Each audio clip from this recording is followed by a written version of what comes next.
നമസ്കാരം. ഗഫൂർ ഹാജിയുടെ ദുരൂഹമരണവുമായി ബന്ധപ്പെട്ടുള്ള ക്രൈംബ്രാഞ്ച് അന്വേഷണത്തിലെ ഏറ്റവും ഒടുവിലത്തെ വിവരവുമായാണ് ഇപ്പോൾ ഞങ്ങൾ നിങ്ങളുടെ മുന്നിലേക്ക് എത്തിയിരിക്കുന്നത്. ഏറ്റവും ഒടുവിൽ വന്ന ആ വിവരങ്ങൾ പലതും ഞെട്ടിപ്പിക്കുന്നതാണ്.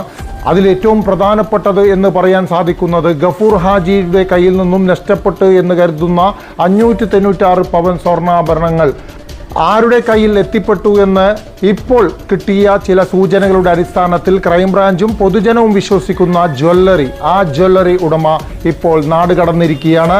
ക്രൈംബ്രാഞ്ചിന് മുന്നിൽ ഹാജരാവാൻ നിർദ്ദേശിച്ചതിന് തൊട്ട് പിന്നാലെ ഇദ്ദേഹം വിദേശത്തേക്ക് കടന്നതായാണ് ഏറ്റവും ഒടുവിൽ ലഭിക്കുന്ന വിവരം. ഈ ഒരു സ്വർണ്ണ വ്യാപാരിയുടെ കട കാസർഗോഡ് പ്രസ് ക്ലബിൽ പഴയ സ്വർണ്ണാഭരണങ്ങൾ വാങ്ങിക്കുകയും അതുപോലെ തന്നെ വിൽക്കുകയും ചെയ്യുന്ന ഒരു കടയാണ്. അദ്ദേഹത്തിന് ഉപ്പളയിലും കാഞ്ഞങ്ങാടും കടകളുള്ളതായി സൂചനകളുണ്ട്.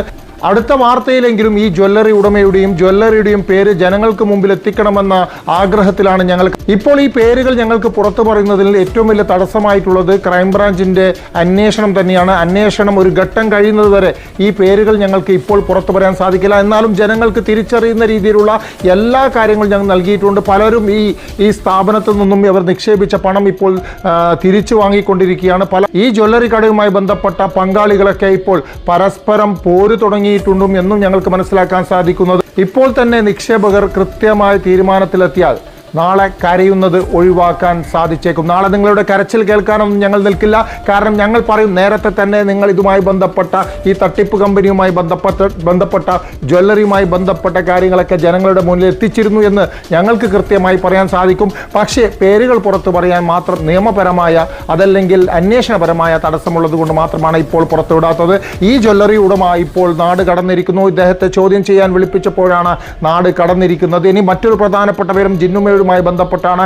ഈ ജിന്നുമാവും സംഘവും ഈ ഗഫൂർ ഹാജിയുടെ മരണവുമായി ബന്ധപ്പെട്ടുള്ള സമീപ ദിവസങ്ങളിൽ 60ഓളം സിം കാർഡുകളാണ് ഉപയോഗിച്ചത്. 60ഓളം സിം കാർഡുകൾ ഉപയോഗിച്ചാണ് ഇവർ പ്രവർത്തനം ഏകോപിപ്പിച്ചത് എന്ന പ്രധാനപ്പെട്ട വിവരമാണ് ജനങ്ങളുടെ മുന്നിൽ ഞങ്ങൾ എത്തിക്കുന്നത്. ഒരു സാധാരണക്കാരിക്ക് ഒരു 60ഓളം സിമ്മിന്റെ ആവശ്യമുണ്ടോ എന്നുള്ള ചോദ്യം പ്രസക്തമാണ്. അതുകൊണ്ട് തന്നെ ഈ കാലഘട്ടത്തിൽ ജിന്നുമയുടെ സംഘവും ഉപയോഗിച്ച സിമ്മുകളും അതുമായി ബന്ധപ്പെട്ട ഫോൺ കോളുകളും അതുമായി ബന്ധപ്പെട്ട എല്ലാ വിവരങ്ങളും ഇപ്പോൾ ക്രൈംബ്രാഞ്ച് അന്വേഷിക്കുകയാണ്. കഴിഞ്ഞ 3 ദിവസമായി DCRB DYSP ചില ആരോഗ്യപരമായ കാരണങ്ങളാൽ അവധിയിലായിരുന്നെങ്കിലും ഇന്നലെ വീണ്ടും ചാർജ് എടുത്തിരിക്കുകയാണ്. വീണ്ടും അന്വേഷണം ശക്തമായി മുന്നോട്ട് കൊണ്ടുപോകാനാണ് DCRB DYSP ജെയിൻസന്റെ തീരുമാനം. അതേസമയം ജിന്നുമയുമായി ബന്ധപ്പെട്ട മറ്റൊരു പരാതി കൂടി ഉയർന്നു വന്നിരിക്കുകയാണ്. അത് നാളെ വിദ്യാനഗർ പോലീസ് സ്റ്റേഷനിൽ രജിസ്റ്റർ ചെയ്യപ്പെടുമെന്നാണ് പ്രതീക്ഷിക്കുന്നത്. ജിന്നുമ വ്യാജനിധിയുടെ പേരിൽ പണം തട്ടിയെടുത്തു എന്നാണ് നാളെ വരാൻ പോകുന്ന കേസ്. ഇതുമായി ബന്ധപ്പെട്ട് അവർ കൃത്യമായ വിവരങ്ങൾ ഞങ്ങളെ ബോധിപ്പിച്ചിട്ടുണ്ട്. അവർ നാളെ വിദ്യാനഗർ പോലീസ് സ്റ്റേഷനിലേക്ക് എത്തുമെന്ന് പ്രതീക്ഷ. മറ്റൊരു വിശേഷം എന്നാൽ തെക്കൽ ഭാഗത്തിൽ നിന്നും അതുപോലെ തന്നെ മറ്റൊരു പ്രദേശത്തു നിന്നും 2 പരാതികൾ കൂടി ഉയർന്നു വന്നിട്ടുണ്ട്. സമാന രീതിയിലുള്ള പരാതികളാണ്. അതും വരും ദിവസങ്ങളിൽ പോലീസ് കേസാകുമെന്ന് തന്നെയാണ് സൂചനകൾ ലഭിക്കുന്നത്. അതായത് ജിന്നുമ പെടും എന്ന കാര്യത്തിൽ ഉറപ്പാണ്. കാരണം ഇത്രയും വെൽ പ്ലാൻഡായി ഓർഗനൈസ് ചെയ്ത ഒരു ആ തട്ടിപ്പ് പിടികൂടാനായി തെളിയിക്കപ്പെടാനായി പോലീസിന് അതിൻ്റെതായ സാവകാശങ്ങൾ വേണം.